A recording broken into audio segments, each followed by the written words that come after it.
बिस्मिल्लाहिर्रहमानिर्रहीम। अस्सलाम वालेकुम। Exercise 2.1 question number 2, convert the following fractions into decimal fractions. यानी ये कॉमन फ्रैक्शन दी गई है, बटे वाली रकम, इसको हमने इशारिये वाली डेसिमल फ्रैक्शन में कन्वर्ट करना है। So simple. यानी 17/25 है पहला पार्ट। 17 को हमने तकसीम के निशान के अंदर रखना है, 25 को बाहर से तकसीम करेगा तो जवाब इशारिये में आ जाएगा। इसी तरह से 19/4 है, 57/8 है, 205/18 है, 5/8 है, 25/38 है। इनमें से मैं कोई 2-4 पार्ट आपको करवा देता हूँ, बाकी आप खुद कर लीजिएगा। सवाल नंबर 2 के पहले 3 जुज़ आपको नज़र आ रहे हैं। पहले 3 अज्जा मैं आपको सॉल्व करवा देता हूँ, बाकी आपने इन्हीं स्टेप्स पे सॉल्व कर लेने हैं। परेशान होने की ज़रूरत नहीं है, क्योंकि ये MCQs टाइप क्वेश्चन है मारूज़ी वाले, तो आप इनको कैलकुलेटर पे भी सॉल्व कर सकते हैं। ऊपर वाली रकम को आप लिखें, पहले तकसीम का निशान दबाएं, फिर उसके बाद 25 प्रेस करें, फिर बराबर का बटन दबाएंगे तो स्क्रीन पे जवाब आ जाएगा 17/25 का। ठीक है, क्योंकि ये सारे P/Q नातक आदाद हैं, रैशनल नंबर्स, तो अब हमने इनकी जो रिप्रेजेंटेशन है वो डेसिमल फ्रैक्शन में देखनी है। ठीक है, बहुत ही सिंपल सा तरीका है इसका। अगर सॉल्व करना पड़ जाए आपको तो आप कैसे सॉल्व करेंगे, आप इधर लिखेंगे इस तरह से सॉल्यूशन, फिर क्वेश्चन ही अगेन लिख देंगे, फिर बराबर का बराबर लिखेंगे, उसके बाद इसका रफ वर्क क्वेश्चन के सामने ही करना है। ठीक है, मैं इतनी सी जगह यूज़ करता हूँ रफ वर्क के लिए, और ये 17 ऊपर वाली रकम अंदर और नीचे वाली रकम बाहर। अब 25 को किसी ऐसे नंबर से ज़रब दें कि या तो 17 बने या 17 से कम बने, तो 25 1 25 ये तो बढ़ जाता है। अब फिर 1 से कम नंबर होता है होल नंबर 0, 25 को 0 से ज़रब दी, 25 0 0। अब जो अगला स्टेप है, 17 में से 0 माइनस हुई, बाकी 17 आ गया, लेकिन ये तो फिर छोटा है। लेकिन हम बार बार अब 0 से ज़रब नहीं देंगे, बल्कि इसका हल निकालेंगे, और इसका हल ये होता है कि हम इशारिया लगा के यहाँ पे 0 लगा दें। अब 25 को 6 टाइम करेंगे ना, 25 1 25, 25 2 50, 25 3 75 और 25 6 150।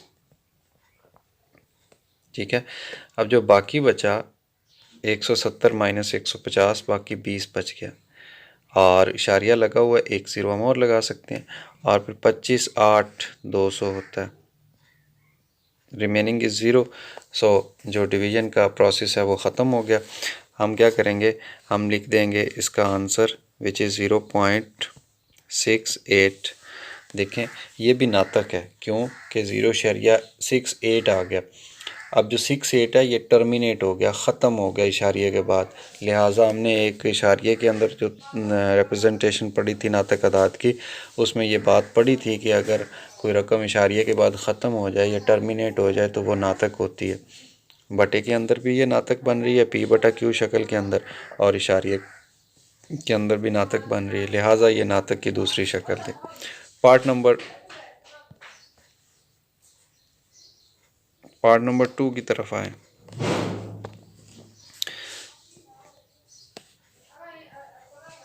पार्ट नंबर 2 में हम सेम एक दफ़ा तो वैसे ही लिखेंगे 19/4, फिर उसके बाद सॉरी ये स्टार्ट वाला जो इक्वल है इसको रेज़ कर देते हैं, हम इधर इक्वल लिख देते हैं, और क्वेश्चन के सामने ही रफ वर्क किया करते हैं मैथ का।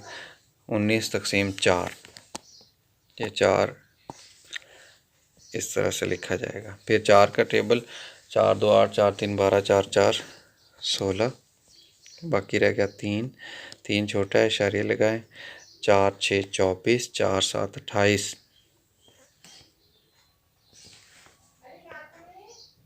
ठीक है, बाकी आ गया 2, ऊपर कोई नंबर नहीं है, इशारिया लगा हुआ है, हम इसको ये लिख के और 4 5 20 तकसीम कर सकते हैं। बहुत ही इजी क्वेश्चन है, इसलिए मैं इतनी आसानी और आराम सुकून के साथ आपको करवा रहा हूँ, ताकि आप जस्ट फॉलो कर सकें कि एक्चुअल में करना क्या है। एक्चुअल में ये है कि नातक आदाद हैं, रैशनल नंबर्स P/Q, जिसको कॉमन फ्रैक्शन या कसर आम भी बोलते हैं, उसको हम कन्वर्ट कर रहे हैं इशारिये के अंदर, यानी डेसिमल रिप्रेजेंटेशन के अंदर। तो ये भी टर्मिनेट हो गया, टर्मिनेट जो हो जाता है वो तो नातक होता है, लिहाजा ये नातक है। हाँ, जो टर्मिनेट ना हो उसके अंदर फिर हम नंबर ऑफ़ ब्लॉक्स देखते हैं, क्या रिपीट तो नहीं हो रहे।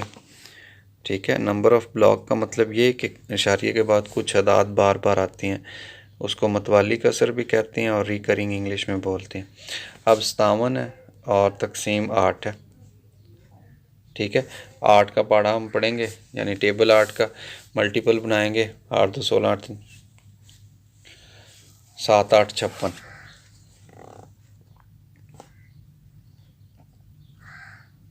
एक बाकी है, एक छोटी है। ठीक है, इशारिया लगा के सिफर लगा लेते हैं, फिर 8 1 8। अब ये टर्मिनेट नहीं होगी मेरे ख्याल में। फिर इशारिया सिफर, फिर 8 2 16, फिर 4 और फिर सिफर। 8 4 32, 8 5 40। नहीं, ये टर्मिनेट हो गया। 8 5 40। ठीक है, ये ख़त्म हो गया। So answer is 7.125। 125 लें जी।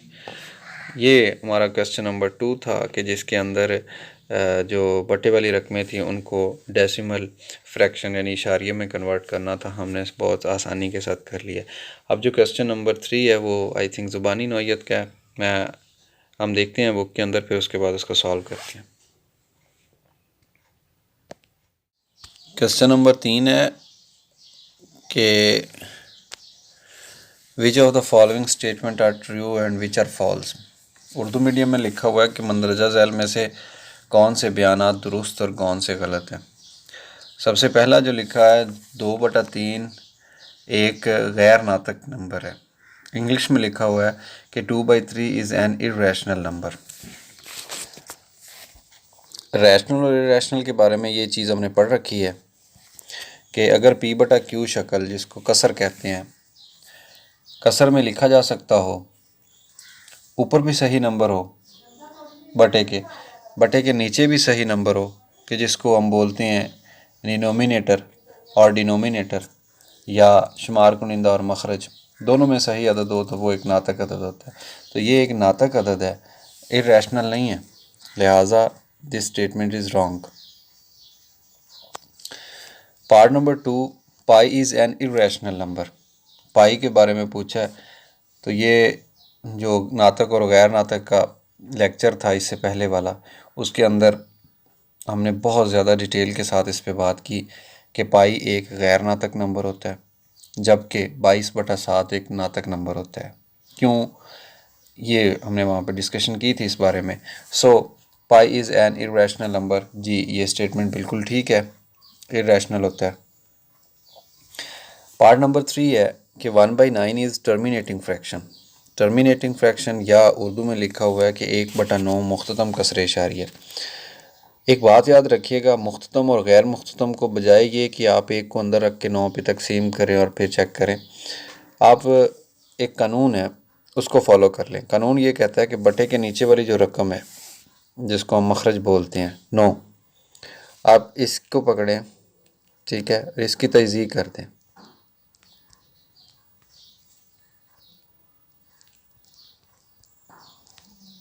अगर तो इसकी तजज़ीह के अंदर 2 या 5 हों, 2 या 5 हों, तो फिर तो वो जो बनेगी कसर मुख्ततम होगी। लेकिन अगर तजज़ीह में 2 या 5 के अलावा कोई आ जाए, जैसा कि इस केस में है कि 3 नज़र आ रहा है, फिर वो मुख्ततम नहीं होगी, फिर वो गैर मुख्ततम होगी, नॉन टर्मिनेटिंग। सो ये जो हमें पार्ट दिया गया है ये नॉन टर्मिनेटिंग है और स्टेटमेंट गलत होगी। क्यों कि वो कह रहा है कि 1/9 इज़ टर्मिनेटिंग फ्रैक्शन। नहीं भाई नहीं, ये टर्मिनेट नहीं है, ये नॉन टर्मिनेट है। क्यों कि हमने इसके मखरज के जो रकम है उसकी तजज़ीह की और जो फैक्टर्स आए वो 2 और 5 के अलावा थे। सिमिलरली पार्ट नंबर 4 की बात करें तो कह रहा है 3/4 इज़ टर्मिनेटिंग फ्रैक्शन। टर्मिनेट हो या ना हो उसको चेक करने के लिए मखरज को पकड़ें, मखरज की तजज़ीह कर दें, बिल्कुल पार्ट नंबर 3 की तरह। 4 की तजज़ीह करेंगे तो 2 2 4 और फिर आ जाएगा 2 1 2, यानी इसकी तजज़ीह के अंदर सिर्फ 2 नज़र आ रहा है।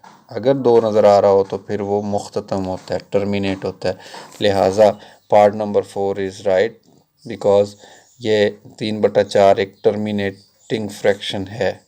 लिहाजा part number 4 is right option, बिल्कुल सही है, ट्रू है। पार्ट नंबर 5 में बात करेंगे तो लिखा हुआ है 4/9 इज़ रिकरिंग फ्रैक्शन। अब रिकरिंग वो होती है जिसको उर्दू में मतवाली बोलते हैं, मतवाली कसरे इशारिया। हम पहले क्या करेंगे, इसको चेक कर लेते हैं। इसका जो बटे है, बटे के नीचे जो रकम है 5 है, 5 की तज़ीह करें तो ये 5 1 5 आ गया। थोड़ी देर पहले हम डिस्कस कर रहे थे कि अगर यहाँ पे 5 या सिर्फ 2 हो तज़ीह करते हुए तो वो मुख्ततम कसरे इशारिया बनाती हैं। अब ये ख़त्म हो जाएगी इशारिया के बाद। तसल्ली के लिए मैं देखें 4 को तकसीम के निशान के अंदर रखता हूँ और 5 पे तकसीम कर देते हैं। 5 छोटा इशारिया लगा के एक सिफर हम लगा देंगे, 5 8 40। देखें ये ख़त्म होगी, ये तो मुख्ततम बन गई। अब वो जो गैर मुख्ततम और रिकरिंग है या गैर मुख्ततम मतवाली है उस साइड पे तो बात गई ही नहीं, ये तो मुख्ततम है। सो पार्ट नंबर 5 की स्टेटमेंट गलत लिखी हुई है भाई, ये तो है ही मुख्ततम, ये तो उस कैटेगरी में अभी तक पहुंचती नहीं है। लिहाजा ये जो पार्ट नंबर 5 है दिस इज़ रॉन्ग। तो इसी के साथ ही हमारा सवाल नंबर 3 भी ख़त्म हो गया। सवाल नंबर 3 में हमने सीखा कि कोई स्टेटमेंट गलत हो या सही हो तो उसको कैसे चेक किया जाता है। अल्लाह हाफिज़।